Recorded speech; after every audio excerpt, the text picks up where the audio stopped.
Young Disabled Leaders of the Future, a disabled people's organisation perspective from DAD. In 2009, Darlington Association on Disability secured support and funding to develop their work with young disabled people. Why was this work a priority for DAD? They're the young leaders of the future. We need people to take hold of the reins of organisations like this. And as a user-led organisation, they have to be disabled people. So it's vital that these young people bring their ideas, not just copy ours, because without disability organisations, I just don't know where we'd be. We work very closely with the local authorities, all public bodies, but it's always a fight, it's always big pressure pushing forward disabled people's views, and we need younger people to come in and carry on that fight, because it is a fight. The Young Leaders Project involves 12 young disabled people who meet weekly, supported by 3 youth development workers. Initially, we were quite keen to make sure that they had a bedrock of skills that they could develop. So we put together a programme which includes training on things like disability equality, on what was leadership, enabling them to look at themselves and their skills. Over time, however, we've found that we are much less supporting leadership in that way and much more about supporting them to identify what they would like to do. So we've become a follower rather than a leader, and I think that's quite exciting. They've done such a huge amount of work in such a short space of time, from a young inspectors programme where they've been inspecting other children and young people's services and projects. They've done some disability impact assessment work with Gordon as the chair of DAD and the Borough Council, looking at impact assessments on moving connection services. They've promoted their group to political leaders locally, so they've met the local MP, they've met the local leader of the council. They've just done such a wide spread of activities, including lots of pizza eating, pizza making and going out and having fun. Ali John provided disability equality training for the young leaders. When I reflect back to my own teenagehood, growing up, what really changed my life was meeting older disabled people that had kind of worked through some of the difficulties that I was facing. And I found it very empowering when actually disabled people said to me for the first time, "You're not the problem, it is society." So for me to actually go pass that information on to other young people, I feel it's such a privilege to be in that position. I was working with one young woman who said that she'd never spoken to her mum about being born disabled or being born with an impairment, and I was able to say, "Well, is there any way that maybe you could have that conversation?" And she did, and it resolved not only answered questions for her, but her mum seemed to have a great relief from having that conversation. So for me, doing that work is very personal but very empowering, and it's great to see young disabled people starting here and going on a journey to there and thinking, "Yeah, I'm proud of who I am, and I don't need to hide my impairments anymore, and I don't need to change them. I need to get society to change their opinion of me." As a group, when it comes to impairments, they're very much a mixed group. And when the group started up, that's very much what they were.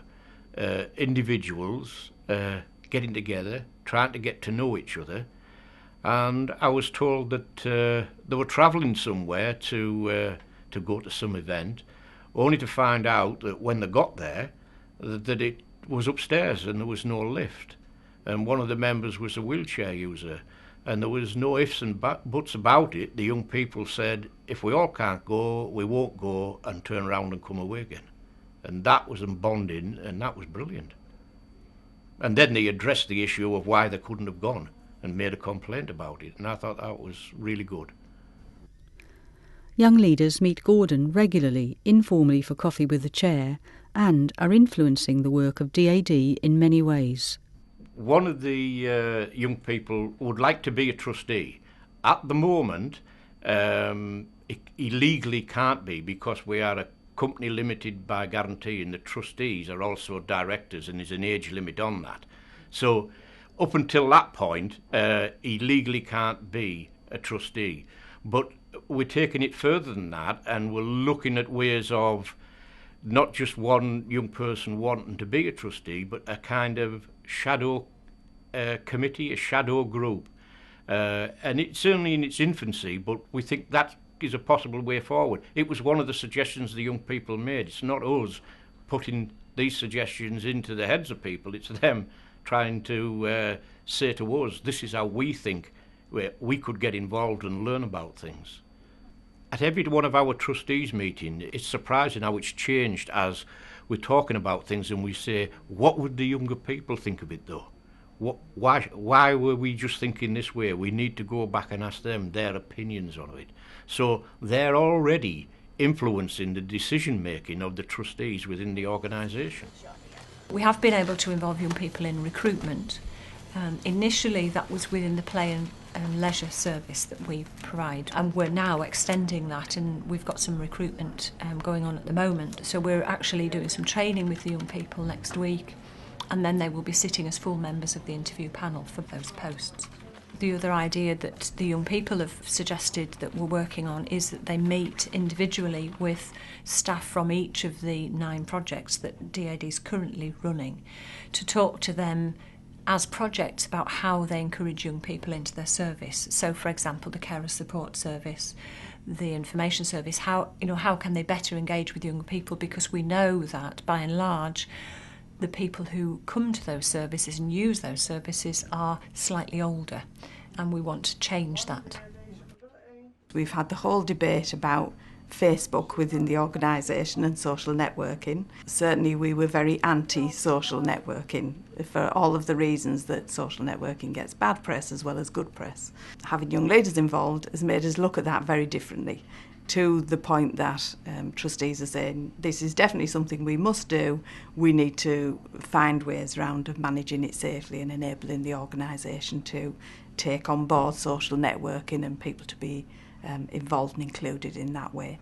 So that's been something major that as an organisation we would probably have not thought about for the next 5 or 10 years even, if we hadn't had young people involved. We've certainly had some young people looking particularly at provision of information and how that can be made more accessible to young people particularly. We're not quite there in what's going to be developed, but thoughts about how the website might be more accessible to young people and more attractive to young people.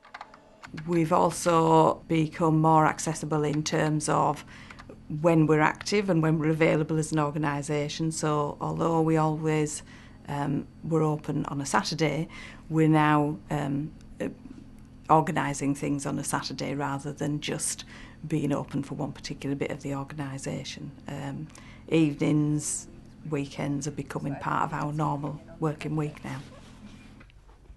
Have there been any difficulties facilitating the Young Leaders Project? We've found some barriers. I don't think there are any that are insurmountable, but certainly there are barriers. Young people want a pace of change which older people find difficult, and any large organisation, not just the third sector organisations, but any organisation, the pace of change is quite gradual, and I think young people get easily frustrated with that, and they find it very frustrating, so they tend not to engage with us because they've been once or twice, nothing's changed, so they've given up. So we've had to spend quite a lot of time talking to young people about, well, it has to be this way and we have to do this first and then this, and it has to go for approval and that kind of thing. So I think that's a potential barrier. We've actually found it harder to engage with schools than we'd anticipated. Schools have a lot of other pulls on their time. So in terms of finding young people, that's been quite a challenge. Darlington only has one special school, but we found it especially frustrating because we automatically assume that they're going to want to be very keen for their young people to be involved. And when they seem less than massively enthusiastic, we get very disappointed. But it's a slow process, and we're gradually working towards that and finding new ways of getting through the doors, really, and getting to the young people. Ali returned to DAD to provide an independent evaluation of the Young Leaders Project. I think what the DAD did to make it work is that they had the right staff in the right positions. Those staff and supporters came from what I consider the right perspective. So it was about equality, it was about race, it wasn't about tokenism. So to begin with, it was very much adult-led. And once the confidence of the young people grew, there was a real shift in power. So that the young disabled people were taking on more and more power without really knowing it, essentially. And the workers very sensitively changed their role to become supporters and allies more than actual leaders. I think if you want to set up a project or group like that, you do need to have clear boundaries and clear guidelines. So I think it's very much about the recruitment and training of staff to begin with, ensuring that they come from a sound equality background, rights background.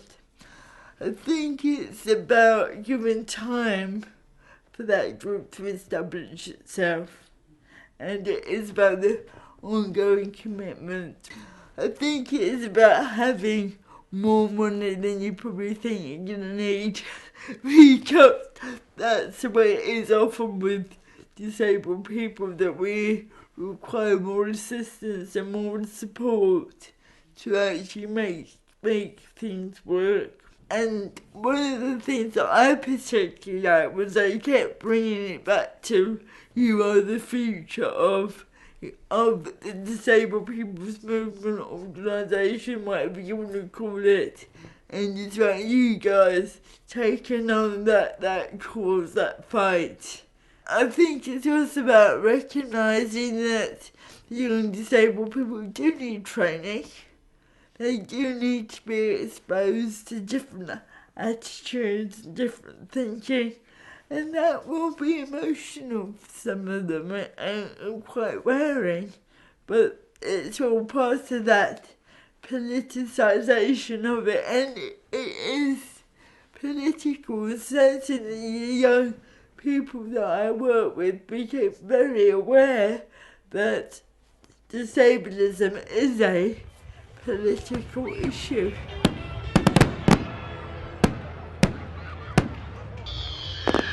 What would you say to other disabled people's organisations to encourage them to develop work with young disabled people? I would say the benefits massively outweigh any costs involved, and that what you get out of it, the material you get out of it, and the insight that you get out of it really energises any organisation, and I would just say go for it. I think it's been massively changing for DAD, and I would recommend it to anybody. I think all DPOs should look at how they engage with young people. I've certainly had a great time doing it, so it's been really good fun. As a chief exec of a disabled persons organisation, I think the key thing is about listening to young people. And I thought I did that, but I've learned through this project that I certainly didn't do it enough if I was doing it at the beginning, and to continue to do that. And be prepared to be challenged, because young people have no barriers about challenging, and taking that on board, but also ensuring that then you act on it, because otherwise then you lose young people's interest, and then they'll be lost to the organisation. I don't think anybody should have any hesitation whatsoever, any organisation, on taking on younger people. It is so refreshing. It won't be a problem. It'll be part of what you already do. If it is going to be a problem, then I think an organisation should have a deep think and look inside itself, because it truly isn't a user-led disability organisation. It is not a problem. It's a great asset to have.